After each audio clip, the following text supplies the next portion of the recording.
अस्सलाम वालेकुम। इस वीडियो में बात करेंगे ट्यूबुलो इंटरस्टिशियल नेफ्राइटिस की। अब as the name suggest tubulo interstitial nephritis में बेसिकली इन्फ्लेमेशन किस चीज़ की होती है, ट्यूब्यूल्स की और इंटरस्टिशियम की। बेसिकली इसमें इन्फ्लेमेशन होती है विच इज़ ऑफन जो इसका ऑनसेट होता है वो स्लो होता है and it is principally manifested by azotemia. दो तरह की होती है, एक्यूट और क्रॉनिक।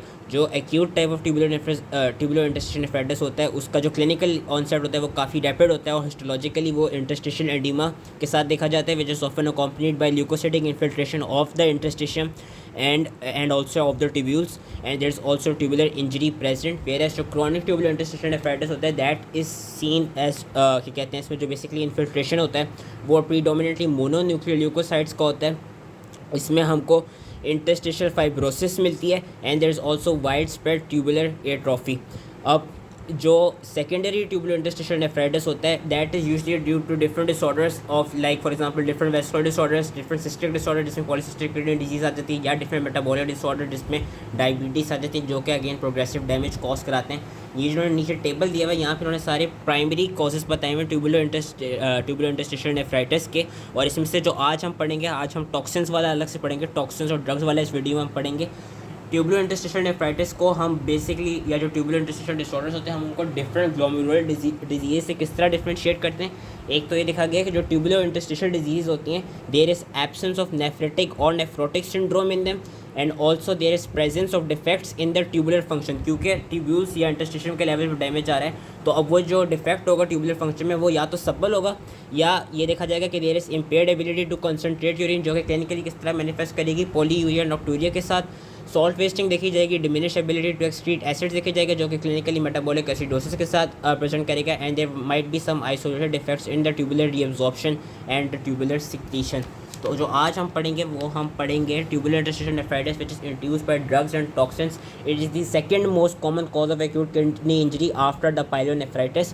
तीन तरह से बेसिकली इंजरी किडनी की इंजरी कॉज कराते हैं जो टॉक्सिन्स और ड्रग्स होते हैं।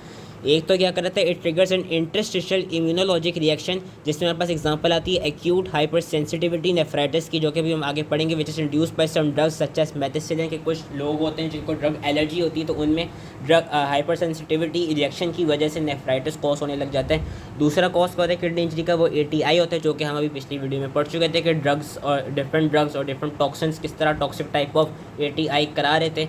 लास्टली जो कि सबसे डेंजरस होता है वो ये होता है कि इस जो ड्रग्स और टॉक्सिन्स होते हैं वो सब क्लिनिकल क्या कहते हैं इंजरी करा रहे होते हैं और क्यूमुलेटिवली वो क्या कर रहे होते हैं, वो ट्यूब्यूल्स में अक्यूमुलेट कर रहे होते हैं कि बेसिकली बहुत सब क्लिनिकल लेवल पे वो अक्यूमुलेट कर रहे होते हैं और इंजरी कॉज करा रहे होते हैं। और यूजली जब ये डिटेक्ट हम करते हैं उस पेशेंट में कि रीनल इंजरी प्रेजेंट है तो उस लेवल तक क्या होता है कि जिस लेवल पे बेसिकली इंजरी डिटेक्ट की जाती है उस तब तक जो रीनल डैमेज हो चुका होता है वो इरिवर्सिबल हो चुका होता है and it also leads to chronic kidney disease. ये जो लास्ट टाइप होती है वरीसम इसलिए होती है क्योंकि it is unrecognised until the renal damage is irreversible. तो जो इसमें हम इस वीडियो में जो मेन पढ़ेंगे, जो कि छोटा सा ही पढ़ेंगे, वो हम हाइपर सेंसिटिविटी वाला पढ़ेंगे कि again acute tubular interstitial nephritis and chronic tubular interstitial nephritis due to drugs. Acute में कौन कौन से हमारे पास ड्रग्स आ रहे थे, ड्रग्स के बस नाम याद रखना है, सल्फोनामाइड्स योर सिंथेटिक पेनिसिलिन जिसमें मेथिसिलिन एम्पिसिलिन आ जाती है, synthetic antibiotics like rifampin, diuretics like thiazide, NSAIDs आ जाते हैं एंड डिफरेंट माइसेलिनियस ड्रग्स आ जाते हैं लाइक एलोपिरोनॉल, साइमेटाडीन और checkpoint inhibitors. Whereas chronic drug induced tubular interstitial nephritis में हमारे पास फेनेसिटिन कंटेनिंग एनाल्जेसिक्स आते हैं जो कि मोस्ट इंपॉर्टेंट है।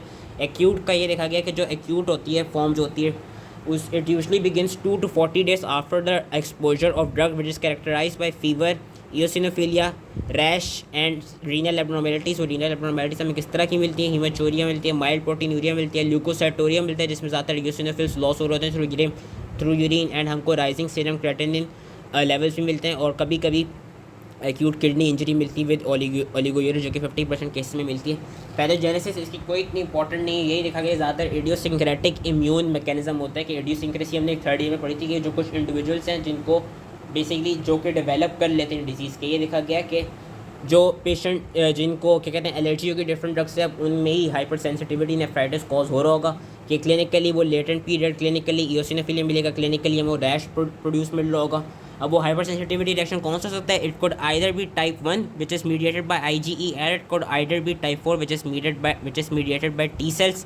के पैथोजेनेसिस क्या देखी गई कि जो ड्रग्स होते हैं दीज ड्रग्स इन योर क्या कहते हैं ससेप्टेबल इंडिविजुअल्स, उनमें these drugs they function as haptens and they covalently bind to some plasma membrane और the extra cellular component of the tubular cells. जब वो वहाँ पे बाइंड कर जाते हैं तो दे बेसिकली बिकम इम्यूनोजेनिक, और फिर जो IgE होती है, अगर तो टाइप 1 हाइपर सेंसिटिविटी रिएक्शन हो रहा है, या जो टी सेल्स होते हैं अगर तो टाइप 4 हाइपर सेंसिटिविटी रिएक्शन हो रहा है, वो IgE और वो टी सेल्स क्या करते हैं, वो आके उन ट्यूबुलर सेल्स के खिलाफ जो ड्रग बाइंडेड है या उनकी बेसमेंट मेम्ब्रेन उनके खिलाफ वो बेसिकली बन जाती हैं IgE और टी सेल्स, और वो वहाँ पर जाके अटैक करने लग जाते हैं, जिसकी वजह से हमको फिर वो डिजीज़ मैनिफेस्ट होती है। कि मॉर्फोलॉजी इसकी यही है कि क्योंकि ये ट्यूबुलो इंटरस्टिशियल डिजीज़ है, जो इंटरस्टिशियम होगा उसके लेवल पे हमको एडिमा मिलेगा एंड इन्फिल्ट्रेटिंग मोनोन्यूक्लियर सेल्स मिलेंगे, जिसमें प्रिंसिपली लिम्फोसाइट्स और मैक्रोफेजेस मिलेंगे। कभी कभी हमको इओसिनोफिल्स और न्यूट्रोफिल्स भी मिल जाते हैं क्लस्टर की फॉर्म में या लार्ज नंबर्स में, और कभी कभी हमको स्मॉलर नंबर में प्लाज्मा सेल्स और मास सेल्स भी मिल जाते हैं।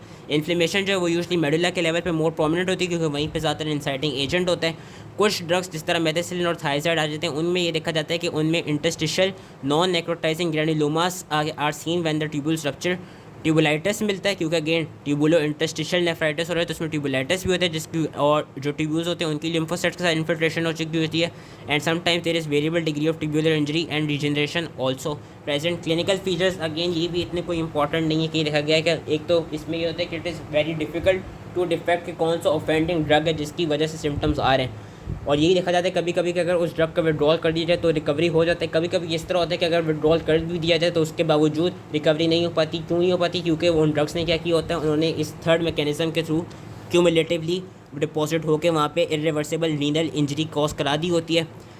हमको जो एक इसमें ये कहते हैं नॉट स्पेसिफिक टू दिस, लेकिन जो एक क्लिनिकल फीचर मिलते हैं वो नेक्रोटिक पेपिला मिलते हैं कि this necrotic papilla are excreted which results in gross haematuria and renal colic due to ureteric obstruction. लेकिन ये जो पेपिलरी नेक्रोसिस है ये हमको डायबिटीज़ में भी मिल सकता है, सिकल सेल डिजीज़ में भी मिल सकता है, और ऑब्स्ट्रक्शन के केस में भी मिल सकता है। फिर हम आते हैं nephropathy which is associated with एनसेट्स। एनसेट्स के की वजह से नेफ्रोपैथी क्यों ज़्यादा देखी जाती है, क्योंकि स्पेशली हमारे मुल्क में जो एनसेट्स हैं वो काफ़ी कॉमनली यूज़ की जा रही होती हैं। तो एनसेट्स का हमें पता है जो फंक्शन होते हैं, मैं ज़्यादा डिटेल में नहीं चाहूँगा कि जो एनसेट्स हैं हमें पता है कि वो कुछ नॉन सेलेक्टिवली कॉक्स इनहिबिटर्स के तौर पे वो ऐड करती हैं, और एज अ रिजल्ट या कुछ सेलेक्टिव कॉक्स टू इनहिबिटर्स भी होती हैं और कुछ नॉन सेलेक्टिव कॉक्स इनहिबिटर्स होती हैं, जिसकी वजह से क्या होता है कि वो जो साइक्लोऑक्सीजनेज डिपेंडेंट जो प्रोस्टाग्लैंडिन की सिंथेसिस है वो इनहिबिट हो जाती है।